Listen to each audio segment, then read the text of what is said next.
জুলাই সনদের ঘোষণা এবং তার বাস্তবায়ন, সেটি নিয়েও সরকার এবং রাজনৈতিক দলগুলো কোনো কোনো দল বেশ টালবাহানা করছে। এটা প্রমাণিত হয় যে বাংলাদেশ ছাত্ররা চেয়েছিল, দেশের সকল মানুষ চেয়েছিল, সেই বাংলাদেশ বিনির্মাণে সরকারও হাঁটছে না, এদেশের অনেক রাজনৈতিক দলও এ ব্যাপারে তাদের খুব বেশি একটা চিন্তা বা গুরুত্ব নেই। সম্মানিত বন্ধুগণ, অথচ দেশের মানুষ মনে করে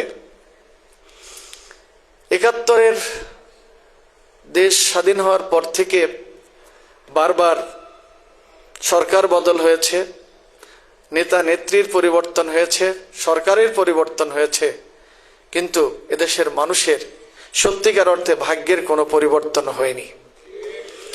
নির্যাতিত নিপীড়িত মানুষ সে নিপীড়ন থেকে এখনো বাঁচতে পারেনি, নির্যাতন থেকে বাঁচতে পারেনি, বরং নতুন বাংলাদেশেও নানা আঙ্গিকে মানুষ নির্যাতিত হচ্ছে, নিপীড়িত হচ্ছে। মানুষের জীবন আজকে উৎকণ্ঠার আতঙ্কের মধ্যে আছে বলে আমাদের কাছে মনে হয়।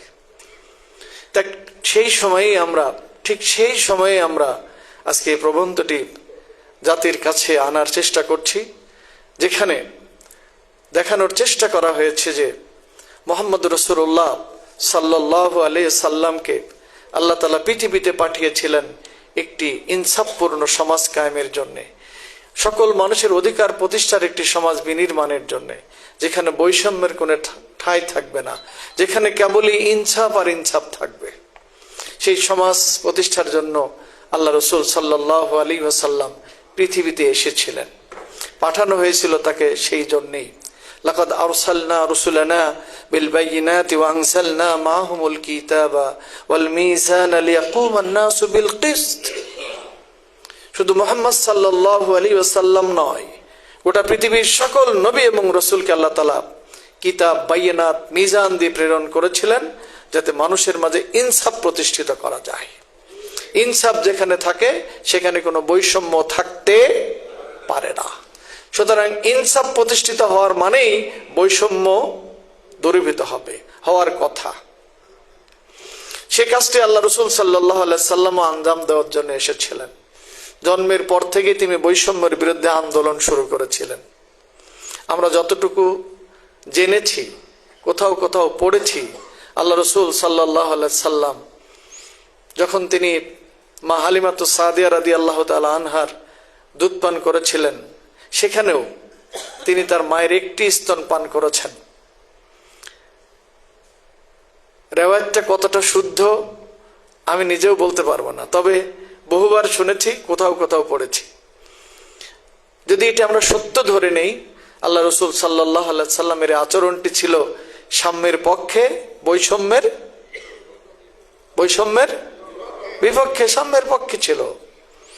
একটু বড় হয়ে রাসূল সমাজের দিকে যখন চোখ তুলে তাকালেন, দেখলেন সব জায়গায় বৈষম্য, অন্যায়, অত্যাচার, জুলুম, নিষ্পেষণ, নিপীড়ন।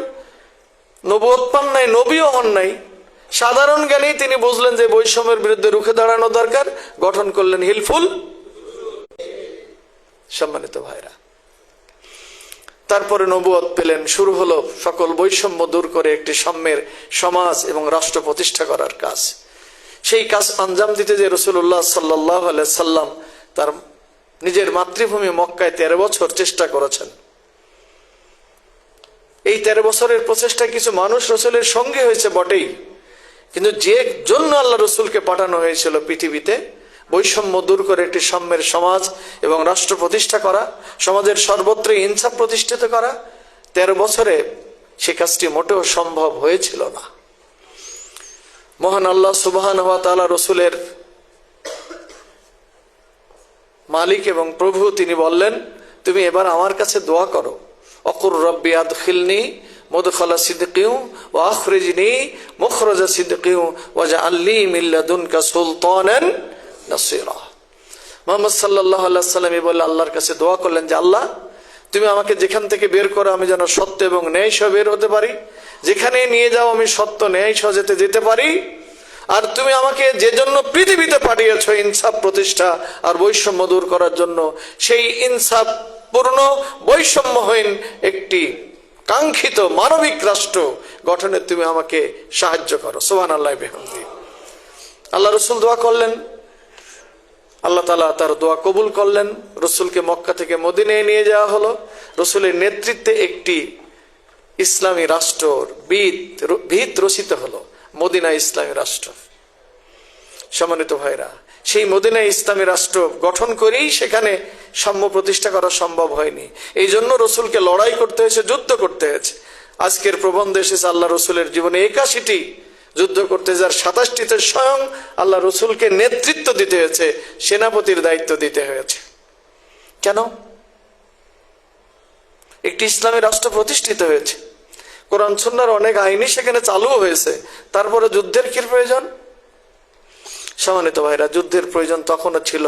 আল্লাহ রসুল শুধুমাত্র মদিনার নবী হয়ে পৃথিবীতে এসেছিলেন না। আল্লাহ রসুল তাকে শুধু মক্কার মদিনার রসুলকেও পৃথিবীতে পাঠাননি, তিনি ছিলেন বিশ্ব নবী এবং বিশ্বনেতা। কুল ইন্নী রাসূলুল্লাহি ইলাইকুম জামিয়া, হে রসুল আপনি বলে দিন আমি গোটা পৃথিবীর সকলের জন্য নবী এবং রসুল হয়ে এসেছি। সুবহানাল্লাহি বিহামদি। সুতরাং সেই রসুলের দায়িত্বই হলো গোটা পৃথিবীর সর্বত্রই আল্লাহর জমিন যত বিস্তৃত, আল্লাহ রসুলের আহ্বান এবং আদর্শ ততটাই বিস্তৃত। তাই গোটা পৃথিবীতে ইনসাফ কায়েম করার জন্য, বৈষম্য দূরত্ববাদ কায়েমের জন্য রসুলের যুদ্ধ। মিন আদম ও আদম মিন তুরাব, এর অর্থটা কি? এর অর্থটা হলো তোমরা সবাই ভাই ভাই, তোমরা সবাই ভাই ভাই, তোমাদের সম্পর্ক ভাইয়ের সম্পর্ক। যেখানে ভাই আর ভাইয়ের সম্পর্ক অটুট থাকে সেখানে বৈষম্য আর বেইনসাফি থাকতে পারে না। ইনসাফ প্রতিষ্ঠার প্রথম স্লোগান ছিল, আল্লাহ রসুল গোটা পৃথিবীর মানুষকে পরিচয় করে দিয়েছিলেন তোমরা সবাই একই আদমের সন্তান। এখানে কি বলা হয়েছিল হিন্দু মুসলিম বৌদ্ধ খ্রিস্টান আলাদা আলাদা? নো, সেখানে নাস শব্দ উল্লেখ করে গোটা পৃথিবীর মানুষকে স্মরণ করে দেওয়া হয়েছে তোমরা একই আদমের সন্তান। তার মানে তোমার মাঝে যেন ভ্রাতৃত্ব এটি অটুট থাকে। যদি মানুষের মাঝে ভ্রাতৃত্বের বন্ধন অটুট থাকে, আমরা সবাই আদমের সন্তান, এই কথাটি মনে থাকতো, আজকে কোনো মুসলমান যেমন হিন্দুর উপরে আক্রমণ করতে পারতো না, পারা সম্ভব না, ঠিক হিন্দুরাও কোনো মুসলমান এই অপরাধে তাকে মেরে রক্তাক্ত করতে পারে। রাসূল করিম সাল্লাল্লাহু আলাইহি সাল্লামের স্লোগান ছিল তোমরা ভাই ভাই। তার মানে তোমাদের মাঝে যেন কোনো বৈষম্য না থাকে। আল্লাহ রসুল বললেন আজকে কালোর উপরে সাদার কোনো প্রাধান্য নেই। আল্লাহ রসুল আমাদেরকে শিখালেন অনারবের উপরে আরবেরও কোনো প্রাধান্য নেই। এটা রসুলের ভাষণ ছিল না? এই ভাষণ দিয়ে আল্লাহ রসুল গোটা পৃথিবী থেকে সকল বৈষম্য দূর করে একটি সাম্যের জয়গান গেয়েছেন। এই ভাষণে গোটা পৃথিবীর মানুষকে তিনি বোঝাতে চেয়েছেন আসলে তোমাদের পার্থক্য কে সাদা আর কে কালো, কে আরবের কে অনারবের, কে বাংলাদেশি কে আমেরিকান, এটির মধ্যে কোনো পার্থক্য নেই। যদি কোনো পার্থক্য থাকে, ইন্না আকরামাকুম ইনদাল্লাহি আতকাকুম, সে যে জামানারই হোক, যে সমাজেরই হোক, যে দেশের নাগরিকই হোক, যে ভূখণ্ডের মানুষই হোক না কেন, সে যদি তার রবকে ভয় করে, এটি তার মর্যাদার আসল কারণ। ধর্ম বর্ণ জাতি গোষ্ঠী দেশ দিয়ে মানুষের মধ্যে কোনো সম্মান মর্যাদার বিষয় নয়। মানুষ এদিক থেকে সবাই সমান। সম্মানিত ভাইরা, কথা শেষ করতে হবে। আমি বোঝাতে চাচ্ছি রসুলের জন্ম হয়েছিল বৈষম্য দূর করার জন্য আর ইনসাফ প্রতিষ্ঠা করার জন্য। তিনি পৃথিবীতে এসেছিলেন, তার কাজটি সম্পাদন করে বিদায় হজেই তিনি লাখো জনতার সামনে কথাও বলেছিলেন,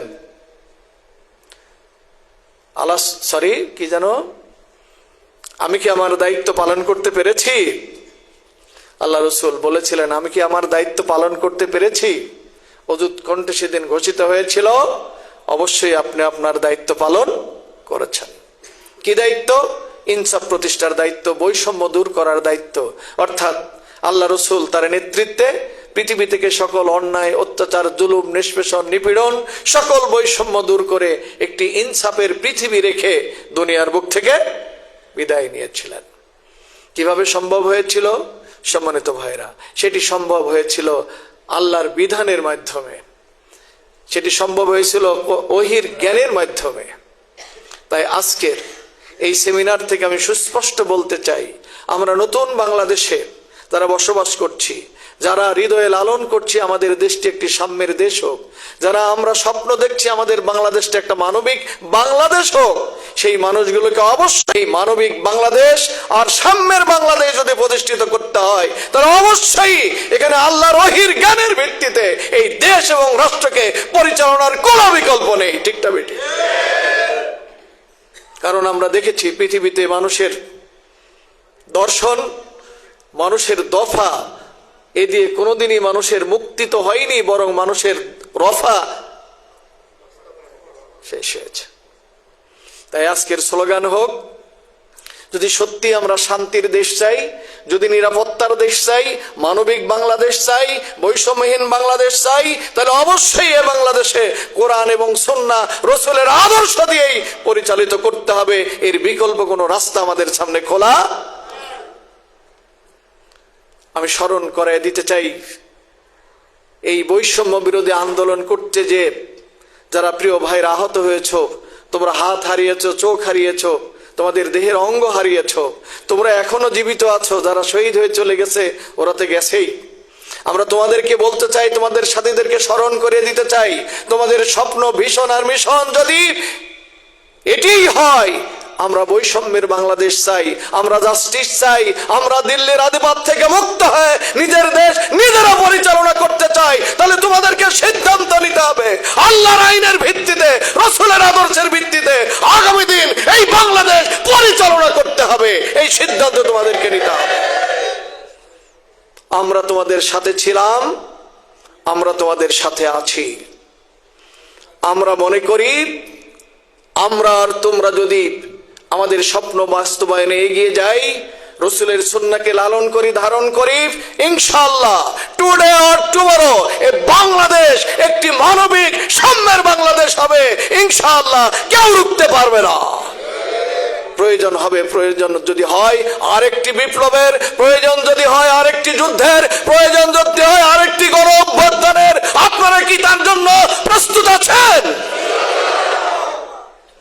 যদি দেশের মানুষ এভাবে প্রস্তুত থাকে, তাহলে ইনশাআল্লাহ আমাদের স্বাধীনতার স্বপ্ন কেউ আমাদের হৃদয় থেকে কেড়ে নিতে পারবে না। আমরা এই স্বপ্ন নিয়ে এগিয়ে যাব।